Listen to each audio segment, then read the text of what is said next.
My name is Margaret Ellis, and this winter is my first Christmas without Richard.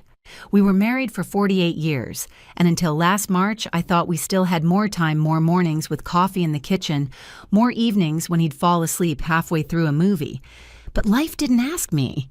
It just took him. I decided I wouldn't let the holiday pass in an empty house. So I invited my son David and his wife Lauren for a quiet Christmas dinner. No fuss, no big crowd, just us. I spent 2 days preparing the way Richard used to like it, a honey-glazed ham with pineapple rings, mashed potatoes whipped until they were silk green, bean casserole done just right. The whole house smelled like cinnamon and sugar by the time I was done. The tree was fresh this year, a Douglas fir I picked out myself. I strung it with old ornaments. David's macaroni star from 2nd grade, the glass snowflake Richard once glued back together after I dropped it, our wedding photo, framed in red. I even put on the red dress Richard always said made me look like Christmas morning, the one with pearl buttons. My hair was set lipstick on table laid with our best china. Dinner was set for 3 o'clock. At 2:30, I sent David a quick text. "See you soon." No reply. By 3, I was at the front window watching for headlights. At 3:15, I told myself maybe they were just running late. By 3:30, I had the rolls back in the oven to keep warm. At 3:45, the doorbell rang. My heart lifted until I opened the door to a young courier in a windbreaker. He handed me a manila envelope with my name written in Lauren's looping handwriting. Inside, a single card. "Margaret, we're so sorry." We decided to spend Christmas at my mom's house this year. Last-minute change. Hope you understand. Love, Lauren. I stood in the open doorway, the cold creeping through my sleeves, holding that envelope like it weighed 100 pounds. Somewhere in town, my son was sitting at a table filled with people, just not mine. And in that moment, I realized this Christmas would be nothing like the ones before. I closed the door slowly, the click of the latch sounding louder than it should. The house still smelled of baked ham and warm bread, but the air felt colder, now heavier. I walked back into the dining room, the candles still flickering on the table I had set hours ago. 3 plates, silver, polished until it gleamed. Napkins folded the way Richard liked, like little envelopes. 2 of them would stay empty tonight. I sat down at my place at the head of the table, the one Richard always claimed I belonged in, and tried to take a bite. The ham was perfect tender, just the right amount of sweetness, but it might as well have been cardboard. My throat wouldn't let me swallow. I sipped a little sweet tea, hoping it would help, but it didn't. Across the table, the chair where David should have been sat in silence. I imagined him laughing at something Lauren's mother said, leaning back with that easy grin of his. Maybe they were already on dessert by now, coffee cups in hand. My own pecan pie, cooled on the counter, wouldn't be touched tonight. I pushed back from the table, the scrape of the chair against the floor, startling in the quiet. The food went into containers, one by one, lids snapping shut. The ham, the mashed potatoes, the rolls I'd brushed with butter just before the doorbell rang. I left the pie where it was a small act of defiance against the emptiness. When the last dish was packed away, I turned off the music and blew out the candles. The room fell into stillness, the kind that makes you hear your own heartbeat. I went to the living room and sat on the couch, the Christmas tree lights twinkling softly. Somewhere deep inside, I knew this wasn't about one dinner. This had been building for years, quiet shift by quiet shift, and I had just been too willing to pretend otherwise. The phone stayed silent. No call, no text, just me. The tree and the hollow space between what I had hoped for and what was real. I didn't go to bed right away. Instead, I sat in the glow of the tree, watching the lights blink in slow rhythm, each flash, stirring up memories I hadn't planned to revisit. My eyes drifted to the photo of Richard and me on our 35th anniversary, framed in silver on the mantel. We were standing on the boardwalk that summer, the ocean behind us, his arm slung over my shoulder like it had been there all my life. Back then, Christmas meant early mornings with David tearing through wrapping paper, more interested in the mess than the gifts. Richard would string lights on the porch while I baked sugar cookies, and by evening we'd be crowded on the couch, a blanket over our laps, watching the same holiday movies we'd seen 100 times. But somewhere along the way, the rhythm changed. The first year after David married Lauren, they spent the holiday with her parents. I understood newlyweds need their own traditions. The next year was the same, then the year after that. They'd stop by my place a few days later, bringing leftovers from Lauren's mother's kitchen, smiling as if that was enough. I told myself not to be the kind of mother who clings too tight. But each time they came, they stayed a little shorter, as if there was somewhere better they had to be. Lauren never offered to help in the kitchen, her eyes glued to her phone while David hovered waiting for her signal it was time to go. Last year they'd arrived 2 hours late, already full from a meal elsewhere. They poked at the food I'd made, offered polite compliments, and left before dessert. I thought maybe this year would be different. I thought losing Richard might remind them how quickly time slips away, how important it is to hold on to what's left. I thought they'd come sit at my table and we'd share something real again. But tonight had proven me wrong. And as I looked around at the quiet house, I realized the change hadn't started tonight. It had just finally finished. The next morning, I woke before the sun. Sleep had been shallow, broken by stretches of staring at the ceiling, my mind chasing the same thought in circles. When did I stop being part of their picture? I wrapped myself in Richard's old cardigan, the one still faintly smelling of cedar, and stepped outside. The yard was quiet under a thin crust of frost, each blade of grass sparkling in the early light. My breath hung in the air as I followed the flagstone path toward the bird feeder Richard had built from scrap wood. That feeder had been his Saturday ritual. Even in the coldest months, he'd bundle up, refill it, and stand there a while, watching cardinals and chickadees dart in for their breakfast. I reached up to brush away some ice from the little roof, and that's when I saw it. Something tucked between the post and the wood, an envelope, edges slightly weathered but sealed tight. My name was written across the front in his handwriting. Just Margaret. No last name, no address. My fingers trembled as I pulled it free. Inside was a single line ink, slightly faded. If you're reading this, go to the desk, top drawer. Back inside, I didn't even take off my coat. I went straight to Richard's desk in the study, the one I'd hardly touched since he passed. The top drawer slid open easily, and taped to the underside of the panel was another envelope, thicker than the first, with a small brass key clipped to it. The note inside was short.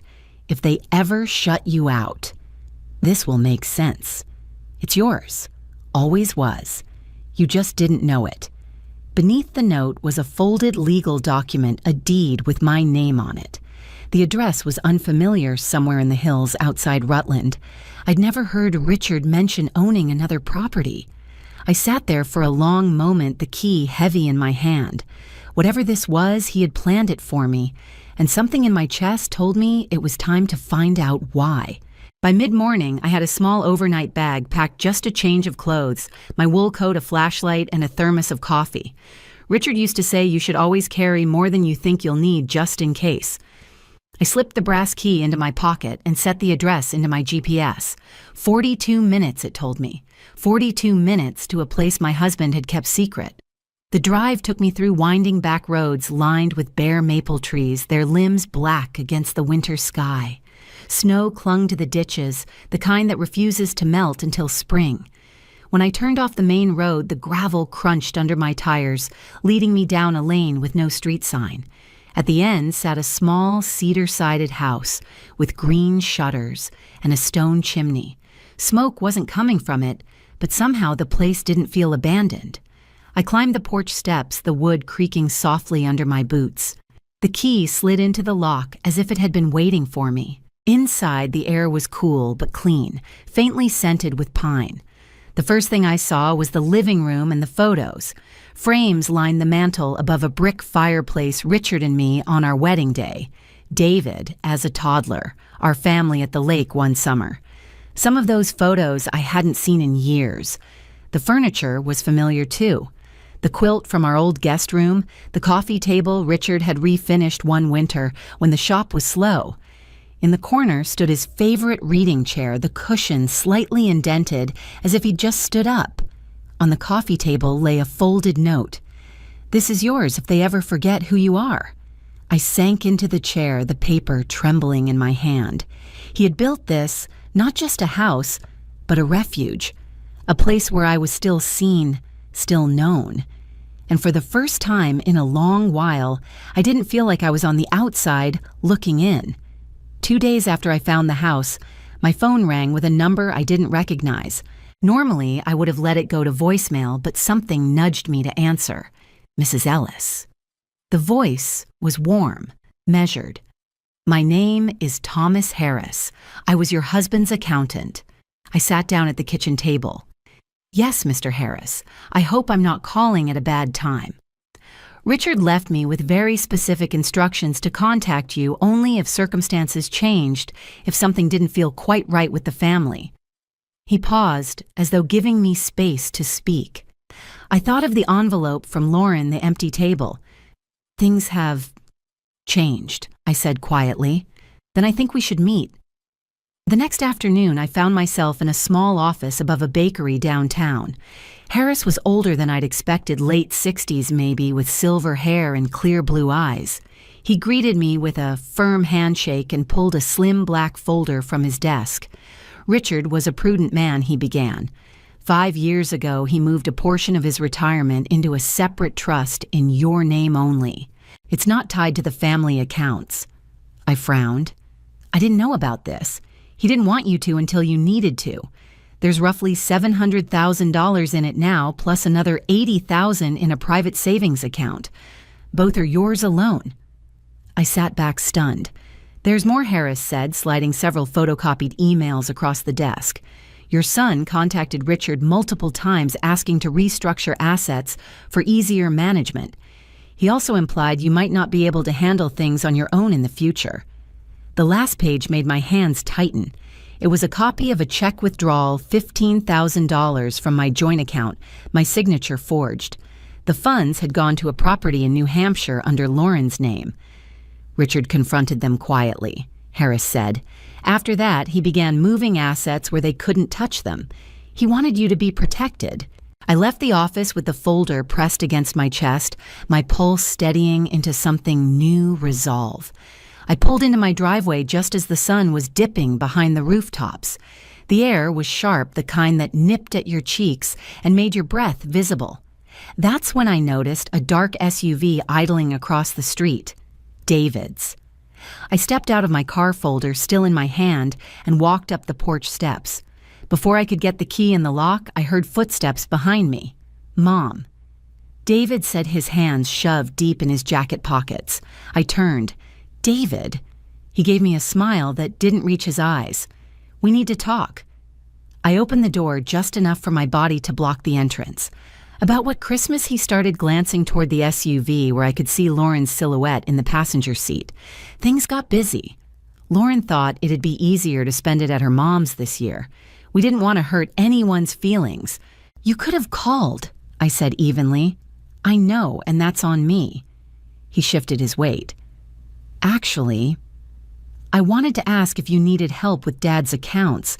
I've been going through some old files and thought maybe—" "What made you think I needed help?" I asked. His eyes flickered. "We've just been worried. You've been quiet, and you mean the property in New Hampshire I cut in." He froze. Or the $15,000 check with my name on it that I never signed. His mouth opened, then closed again. I stepped back, my hand still on the door. "You weren't checking on me, David. You were checking on what I have. And you should know your father made sure I don't need you to manage anything for me." He looked away, jaw tight. "Go home," I said. "Tell Lauren I said hello." Without another word, he turned and walked back to the SUV. I watched it back out and disappear down the street, the night swallowing it whole. 2 mornings later, the phone rang just after sunrise. I was still in my robe nursing my first cup of coffee when I saw the name flash across the screen, Irene Walters. She'd been my neighbor for over 20 years, the kind of woman who could smell trouble before it reached the end of the block. "Margaret," she said without preamble, "have you heard what Lauren's been saying?" My stomach tightened. What now? She's telling people, mostly her side of the family, that you're not well, that you might need someone to step in legally. Irene's voice sharpened. A cousin of mine heard it from her sister-in-law, who still works down at the county clerk's office. I stared out the kitchen window at the frost-covered garden. So she's laying groundwork. That's exactly what she's doing, Irene said. And if she gets serious, they could try to have you declared unfit to handle your own affairs. It should have shocked me, but it didn't. It just made the air in the room feel colder. She's clever, I murmured. Always careful not to get her hands dirty.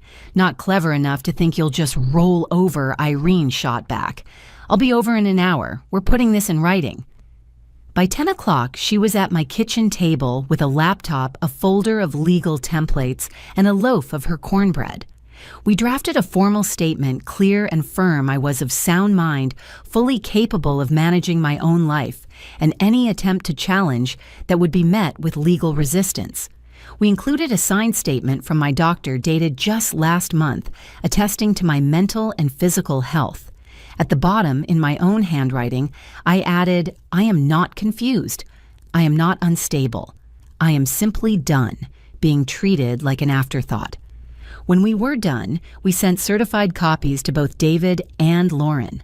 As I watched the envelope slide into the outgoing mail tray, a strange calm settled over me.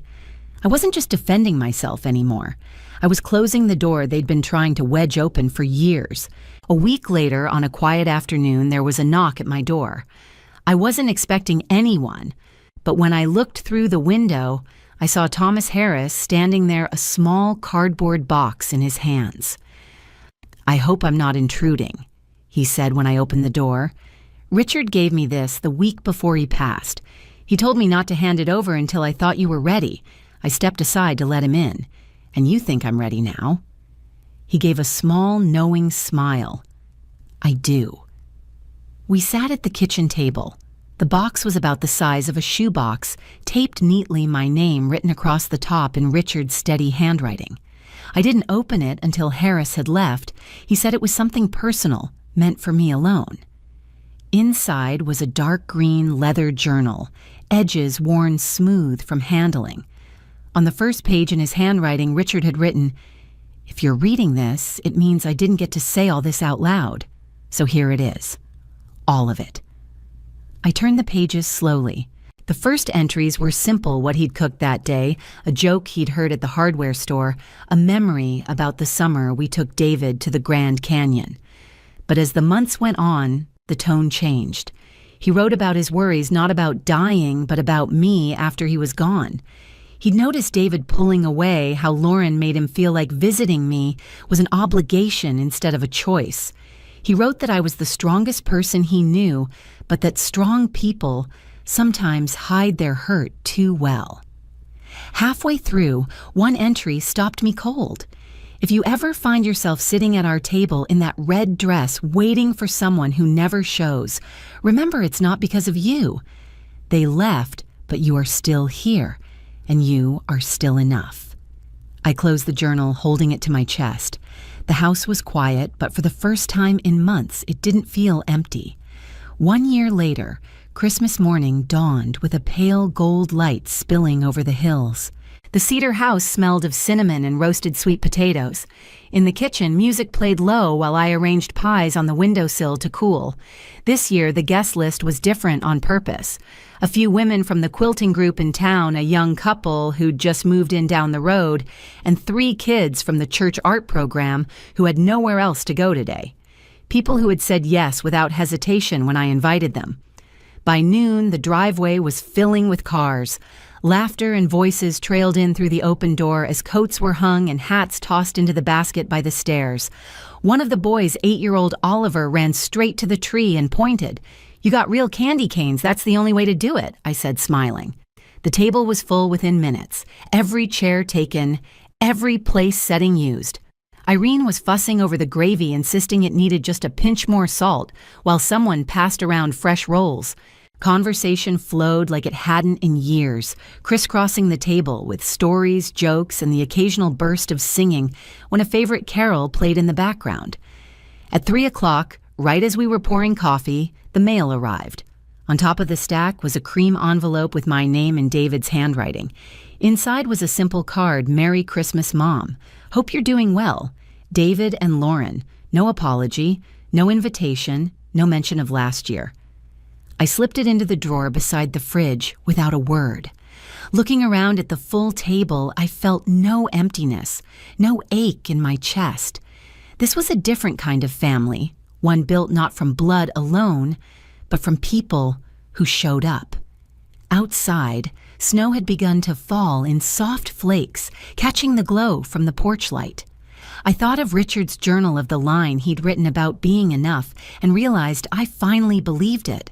After dessert, the kids bundled into coats and spilled out onto the porch with sticks of chalk I'd tucked into their gift bags. Within minutes, the walkway was a patchwork of snow angels and uneven stars, the kind only a child's hand can make. From the kitchen came the sound of Irene laughing loud and unrestrained at something Gloria from the quilting group had just said. I stepped outside with a glass of red wine, letting the cold bite at my cheeks. The sky was streaked with soft pink and silver, the last of the daylight folding into night. From here, I could see through the wide front window into the dining room. The table was still full, hands reaching for seconds, heads tipped back in laughter, crumbs and half-empty mugs scattered across the cloth. I settled into Richard's old rocking chair, the one we'd moved here from our first house, and pulled the blanket tighter around my shoulders. Last year, I had sat in a different house, in a different chair, staring at an empty table laid for people who never planned to come. Now the table before me wasn't just physically different, it was something I'd built out of choice, not habit. A place for those who wanted to be here, not those who felt obliged. I thought of David's card in the drawer. It would stay there untouched. Not out of anger, but because I no longer needed it to mean anything. The porch light flickered on, casting a warm circle across the steps.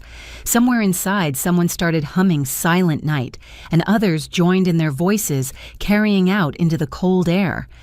Richard's words from the journal came back to me. If they choose to walk out of your life, let them. What's meant to stay, will. I took a slow sip of wine, feeling the warmth spread through me, and looked once more at the glowing table inside. This was my table now, filled with the kind of love that shows up. And for the first time in a long time, I knew I was exactly where I belonged.